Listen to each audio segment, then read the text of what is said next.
Tropical Storm Helen has already exited the Philippine area of responsibility, but several areas may still experience rains. And for the details on this, we have Pag-asa weather forecaster Ana Cloren joining us on the line. Ana, magandang umaga. Ano-anong lugar pa ba ang mga uulanin? At dahil pa rin ba ito sa habagat? Yes, magandang umaga rin po sa ating lahat, no? Habagat pa nga rin po yung patuloy na magdudulot ng maulan na panahon, lalo na po sa may Zambales, Bataan, na kung saan ngayong araw ay bugso-bugso mga pag-ulan pa rin po inaasahan natin dyan. O halos tuloy-tuloy na mga pag-ulan pa rin po inaasahan natin dyan. Kaya pinag-iingat po natin yung ating mga kababayan, lalo na po yung nakatira sa mga low-lying areas sa posibilidad ng mga pagbaha at mga pagguho ng lupa naman sa mga bulubunduking lugar.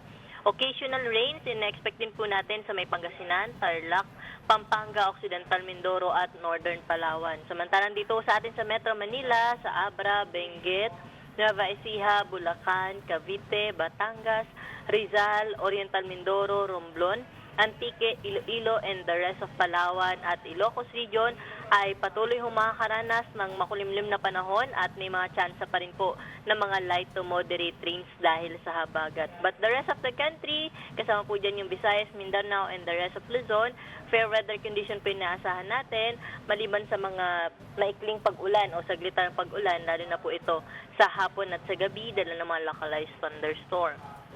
Ana, may namataan pa ba kayong panibagong low pressure area? Alam naman natin, umalis na nga itong si Helen sa PAR, pero magiging maulan pa ba this weekend? Opo, sa ating pagtaya dito sa Metro Manila ay improving weather condition po inaasahan natin hanggang sa weekend po. No? Simula bukas hanggang sa weekend, improving weather condition po yung ating inaasahan.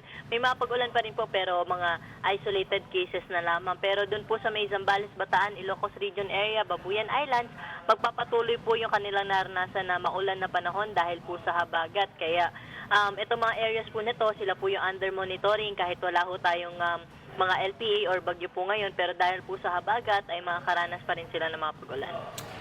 Ana, the last time we spoke to Pag-asa, no, sinasabi nila na dalawang bagyo pa ang inaasahan for the remainder of September. Ngayon, do we expect still 2 more storms to go or ito na po, ito yung Helen would be the last for September?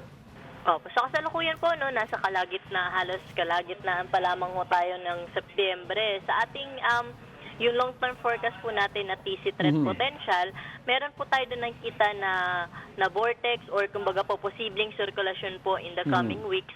At pero sa ngayon po mababa naman ho yung chance or nasa medium po yung chance ng development niya. But kapag ganito po kasi pwedeng meron po tayong low pressure area na monitor or hindi lang po siya magiging bagyo. So kahit wala pong bagyo, possible po may LPA po tayong ma-monitor ngayong hanggang papatapos po itong Setyembre. Alright, maraming salamat. That was Pag-asa weather forecaster Ana Cloren.